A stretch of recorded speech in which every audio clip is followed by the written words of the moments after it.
Trump administration has banned citizens from 12 countries from traveling and entering into the United States. The 2026 World Cup only a year out, there's a big question of whether the fans will make it to the stadiums or be forced to watch from home. Oh, this is a unique trophy. This is the trophy. America will welcome the world. There will be millions of people coming, Mr. President, millions of people. The economic impact is 40 billion US dollars. Picture the grandest sporting spectacle on earth.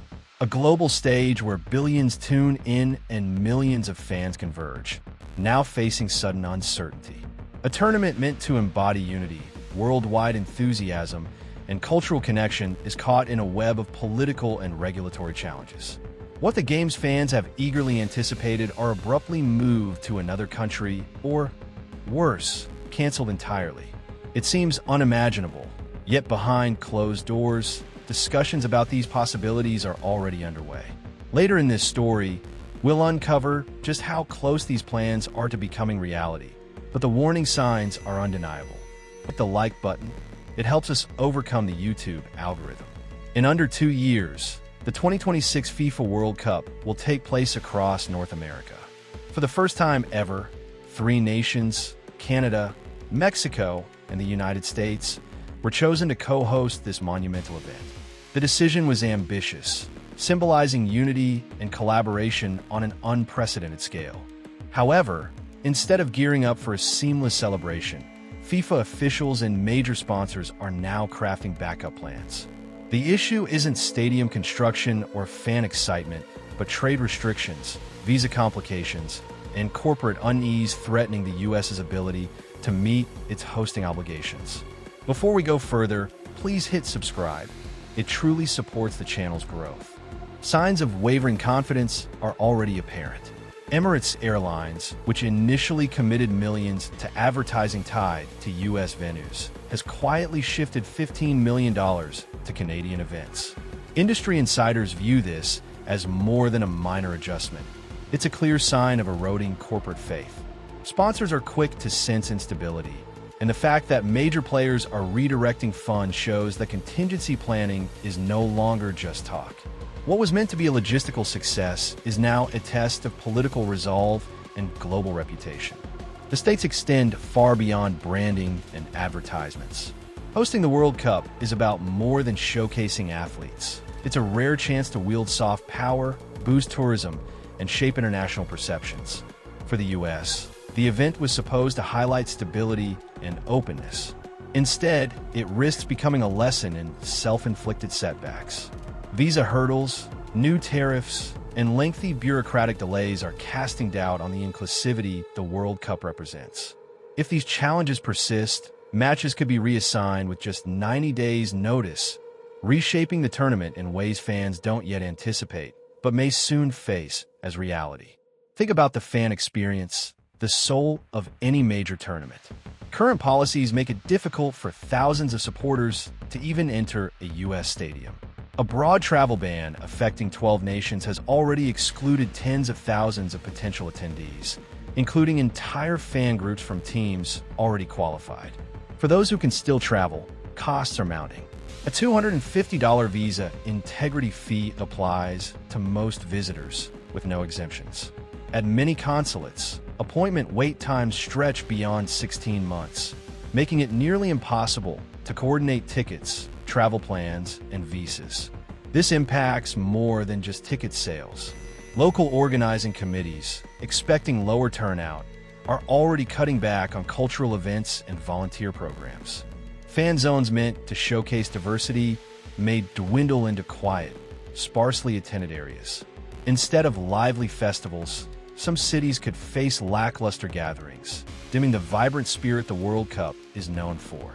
For international fans, this risks turning the tournament into disconnected stadiums, each isolated from the global energy that defines the event. The World Cup thrives on passion, but red tape is quietly sapping that vitality. Infrastructure is under strain as well. Every scoreboard, lighting system, and reinforced seat relies on imports that once crossed borders effortlessly. Now, stricter customs checks and tariffs are causing delays, inflating budgets, and disrupting construction timelines. Steel beams from Canada, critical for stadium upgrades, are repeatedly held up, delaying project schedules.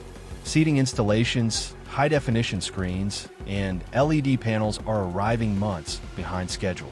Organizers are resorting to costly overtime, simplified designs, or lower-quality substitutes. These short-term fixes save money but undermine the event's prestige and longevity. At the heart of these logistical challenges lies a deeper issue: credibility. Global tournaments rely not only on physical readiness but also on perception. Sponsors, fans, and players judge a host nation by its ability to deliver consistently. Opting for budget compromises over premium stadium features may address delays, but sends a clear message of strain and disarray. In global events, perception is as critical as execution. Once trust falters, it's hard to rebuild in time to protect reputations. If supply chain issues are the visible cracks, the visa process is an invisible barrier, equally damaging. Visa interview wait times in many countries now exceed 300 days. For countless fans, this means the tournament window closes before they can even apply. In some regions, applicants are told to book appointments over a year in advance, making both spontaneous and planned travel nearly impossible. For an event fueled by last-minute excitement, these obstacles turn enthusiasm into frustration, blocking fans long before they reach the stadium. Travel bans add a harsher layer. Entire countries find their fan bases excluded by a single policy decision. This doesn't just shrink crowds. It erases the cultural exchange that makes the World Cup special. Empty seats aren't just lost revenue. They silence the chants, traditions, and energy that define international football. In a tournament where atmosphere matters as much as athletic performance, a subdued environment diminishes the experience for everyone, including viewers watching globally. The emotional and financial toll undermines FIFA's core mission of inclusivity.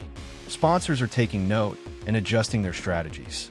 For global brands, the World Cup promises a predictable return: large crowds, worldwide media exposure, and cities eager to shine. But in the US, that certainty is fading. Emirates and Visa have already redirected significant budgets to Canada and Mexico, signaling where they see the safest investments.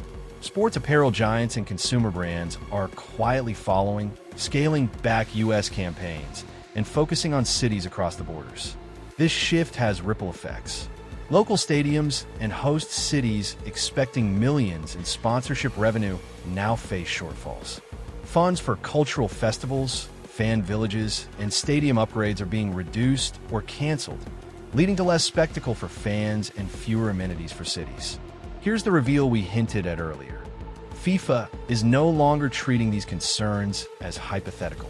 Detailed contingency plans are in place, with operations teams mapping out stadium reassignments, broadcast adjustments, and volunteer reallocations to move entire match blocks to Canada or Mexico with minimal disruption. Hotel bookings, charter flights, and ticket redistributions have been simulated. This isn't about what if anymore, it's about when. Decisions could come with as little as a year's notice, reshaping the tournament's geography before fans grasp the full risk.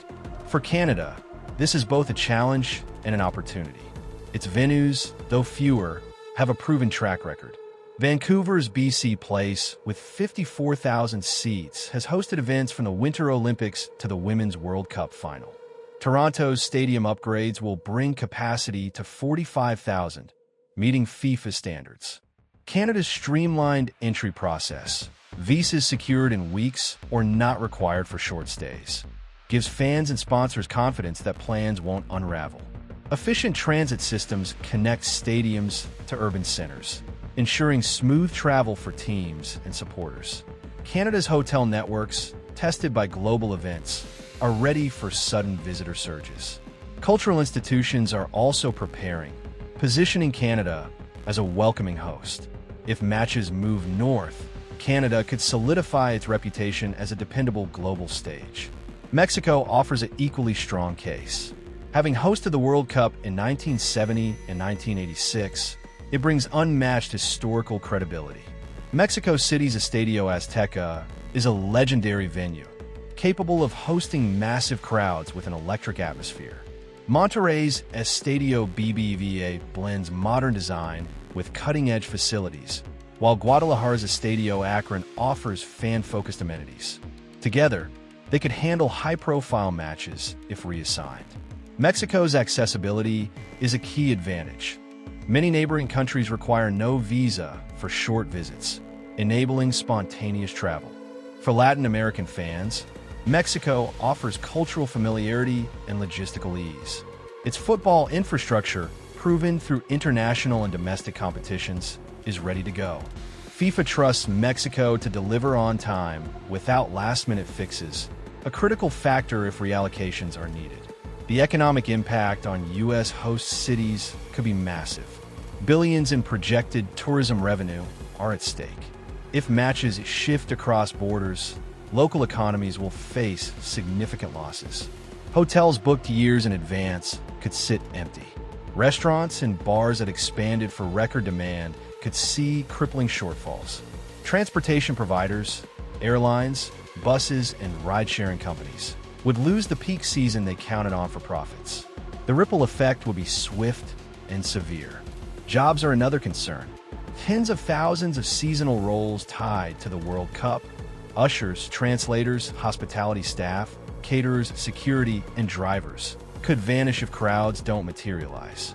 For many workers, these jobs were a chance to stabilize finances for months. Losing them would affect families, neighborhoods, and small businesses, turning a promised summer of prosperity into one of hardship. Beyond economics, there's the issue of prestige. Hosting the World Cup is as much about national image as ticket sales. Losing matches due to natural disasters would be unfortunate but forgivable. Losing them due to policy-driven barriers would signal incompetence and unpredictability.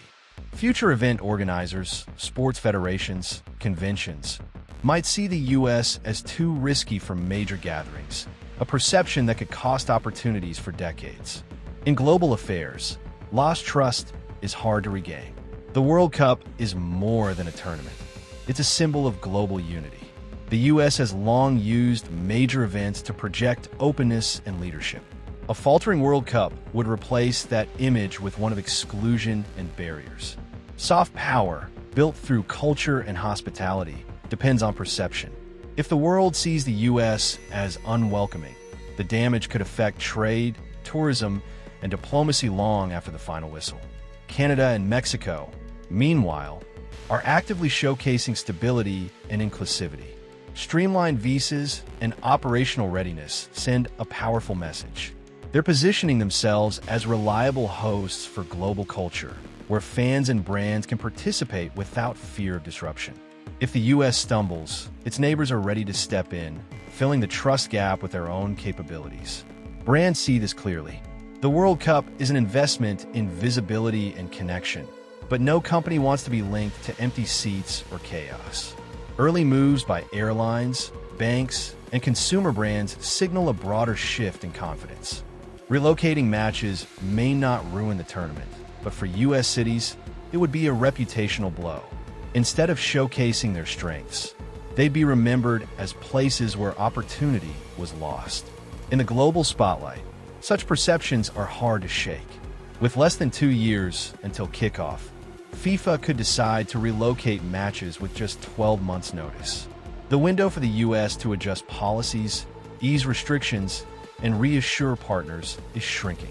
Without quick action, losing high-profile games may become inevitable. Fans might need to travel to Canada or Mexico to see matches they expected in Los Angeles, Dallas, or New York. For the U.S., it would mean a loss of prestige. While the U.S. grapples with tariffs and bans, Canada and Mexico emphasize accessibility and readiness. In global sports, these contrasts become talking points in news, forums, and the experiences of millions of fans. Economists warned that relocation's financial impact would extend beyond hospitality. Regional development projects, transit upgrades, infrastructure expansions, urban revitalization were built on promises of record attendance. If those projections fail, cities could face debt without revenue to offset it, leading to delayed projects, service cuts, and political fallout from communities expecting an economic boom. The financial scars could linger for decades. Please hit like and subscribe. Thank you for watching.